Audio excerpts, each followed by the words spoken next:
Syria welcomes the setting of a date for the Geneva II conference and confirms its participation with an official delegation that is provided with President Bashar al-Assad's directives.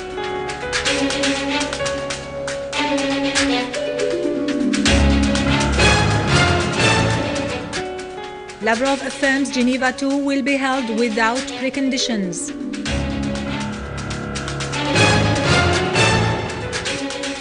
The Syrian Arab army destroys terrorist hideouts and eliminates scores of them in Damascus suburbs Homs, Idlib and Aleppo.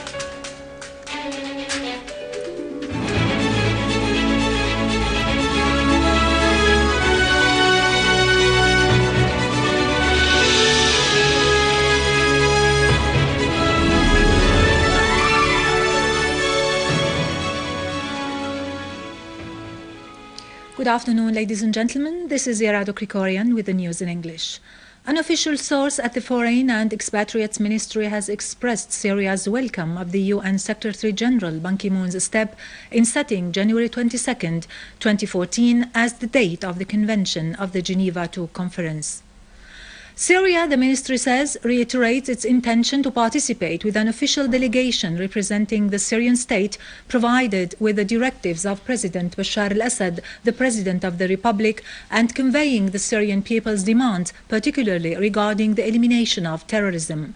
The ministry refers to the statements made by the French, British and some Arab foreign ministers that there is no place for President al-Assad during the transitional stage, reminding them all that the age of colonialism, when governments are appointed or deposed by the colonialist forces, is gone forever.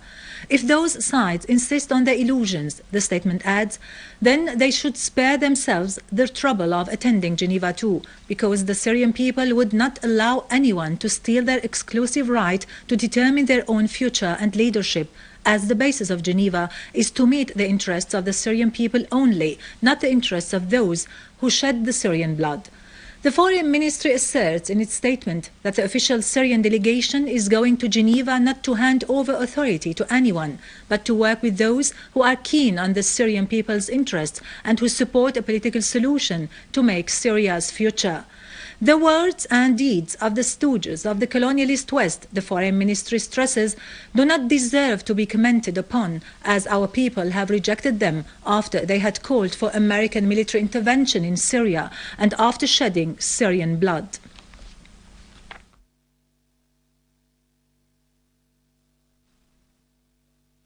Russian Foreign Minister Sergei Lavrov and his Italian counterpart, Emma Bonino, have welcomed the UN Secretary-General Ban Ki-moon's step in setting the 22nd of next January as the date of the Geneva II conference. During a joint press conference in Rome, Lavrov said, "By the time the conference is held, attempts will have been made to convince the states that refuse to participate in the conference to change their mind." Bonino, on her part, has announced that there is no alternative to a political solution to the crisis in Syria, voicing her country's support for the efforts aimed at holding an international conference on Syria in Geneva. In a joint press conference with his Argentinian counterpart, Lavrov stressed the need to hold Geneva II without preconditions, adding that the circumstances of holding the conference are not ideal. The sides that try to set preconditions for Geneva II, Lavrov said, seek either to postpone it or to foil it. He said Moscow will try to consult with all Syrian sides, adding that discussions are being carried out with the various sides of the opposition on the question of hosting a meeting for the opposition. He pointed out that all the opposition groups Russia had contacted expressed interest in taking part in such a meeting.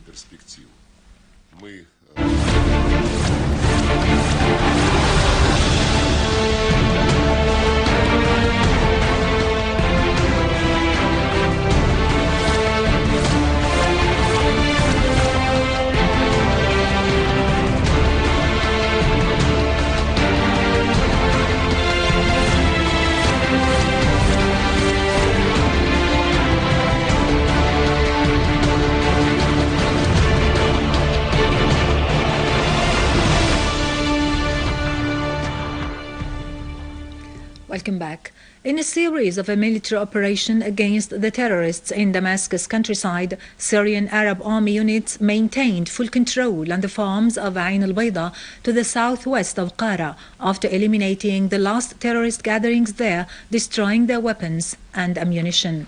Syrian Arab army also targeted several terrorist gatherings in Manshiyat Khan al-Sheikh, killing 9 terrorists.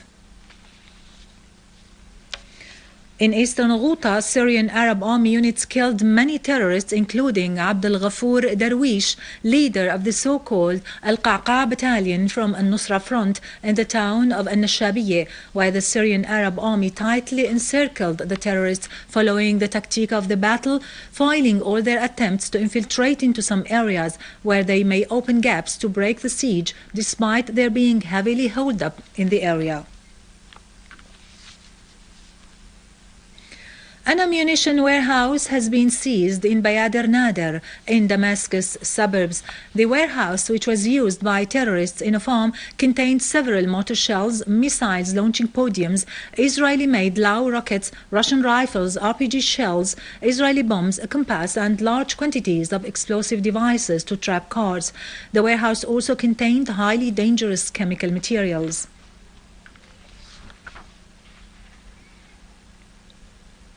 A military source announced that the Syrian Arab army eliminated an armed terrorist group during a highly successful operation against their dens in 9 different towns. The Syrian Arab army eliminated members of an armed group in the surroundings of Al-Kindi Hospital, the central prison, in addition to the neighborhoods of Bustan al-Qasr and As-Sukkari, destroying cars loaded with weapons and ammunition. Our armed forces foiled an attempt by an armed terrorist group to break into secured areas in Al-Amiriyeh and Salah ad-Din, killing scores of gunmen.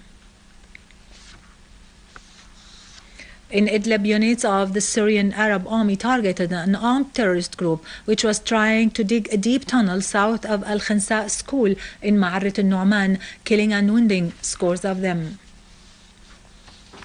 Units of the Syrian Arab army eliminated armed terrorist groups southeast of Babhoud neighborhood and in Al-Qarabis in the city of Homs. An army unit foiled an attack by 2 armed terrorist groups on the water unit and the National Hospital in Taldaw village, killing all their members. Another army unit clashed with terrorists who tried to attack the citizens in Kafarlaha village, killing most of them. Another unit of the armed forces inflicted heavy losses upon terrorists in Sheikh Ibrahim al-Hakim and Khalij Kisin areas who were smuggling ammunition from Al-Rastan to Al-Hawleh. In Homs countryside, units of the Syrian Arab army ambushed an armed terrorist group, killing all of its members in Hanura, east of Al-Furuqlos. The armed group was trying to smuggle weapons and ammunition across a dirt road. The ambush resulted in destroying a huge truck loaded with tons of ammunition, in addition to destroying a pickup car and a motorcycle used by terrorists. In Iraq, 11 people, including policemen, were killed in separate attacks, 2 of them suicide bombings in Baghdad and Al-Ramadi. An Interior Ministry source said that gunmen assassinated 5 people of the same family in their house north of Baghdad, while 2 people were killed and 3 others injured as an explosive device blew up in Ad-Dura, south of Baghdad. In another attack, 4 policemen were killed and 11 others injured in 2 suicide attacks in Al-Ramadi, west of Baghdad. Meanwhile, 14 unidentified bodies were found north and south of Baghdad. Suffocation cases have been reported among dozens of Palestinian female students during confrontations with the Israeli occupation troops who had targeted Az-Zahra school with gas bombs in Al-Khalil, Hebron, in the West Bank. Clashes have also erupted in the area between Palestinian young men and Israeli occupation soldiers who fired gas and sonic bombs as well as rubber bullets at the Palestinians.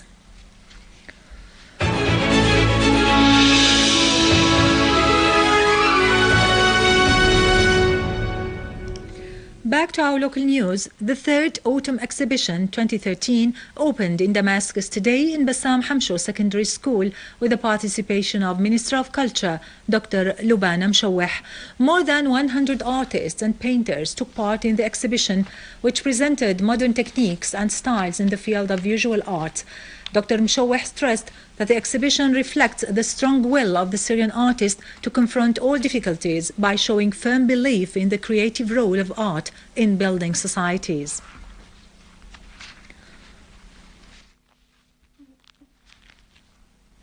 With this, we end our news for today. Thank you for watching. For more details about Syria and the region and to view this bulletin again, you can always visit our website in English, syriaonline.sy.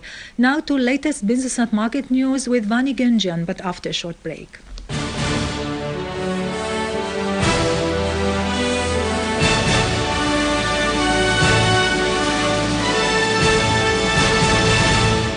Good afternoon.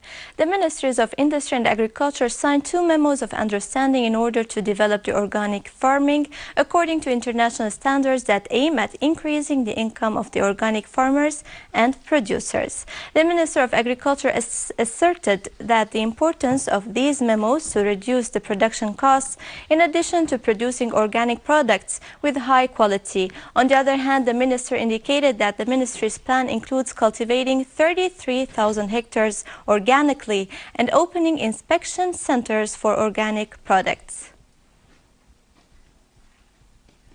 Sources in Damascus Securities Exchange affirmed continuing the relative stability of the DSE index amid speculations that index will be stable until the end of this year.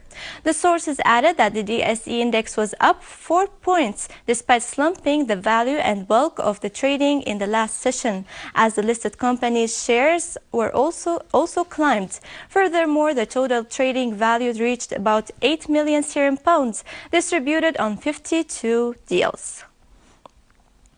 The Director General of the Syrian Investment Commission asserted that the Commission focuses on medicines investment and grants the necessary facilities to this sector. The Commission considers medicines investment as good opportunity to provide the local market with medicines. The Deputy Chairman of Olives declared that the International Assembly of Olives approved granting the Syrian olive oil the quality license according to the international standards. He also added that this achievement is very important as it will reflect positively in the Syrian economy, taking into account that this crop is the major livelihood source of 3 million Syrian citizens.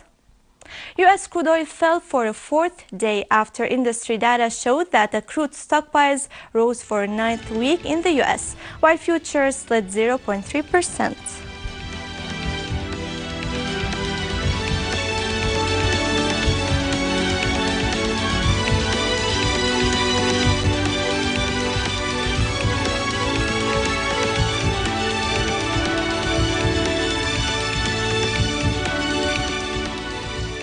European stocks advanced as investors awaited data on American durable goods orders. Japanese shares fell, with the Topix index dropping for a 2nd day to extend its retreat from a 6-month high.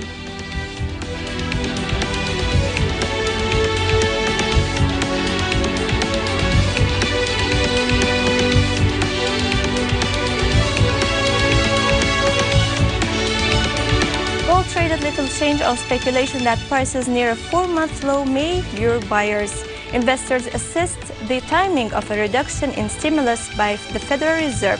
Gold for February delivery gained 0.3% to reach $1,245 an ounce.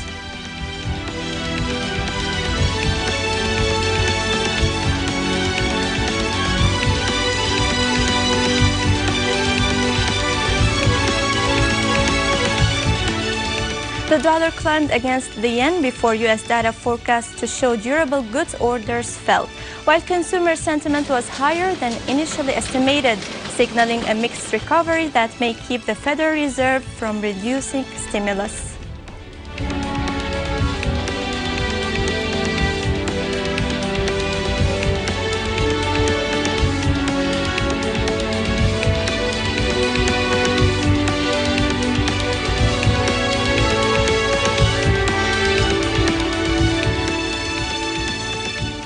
With this, we conclude our news. Thank you for watching and goodbye.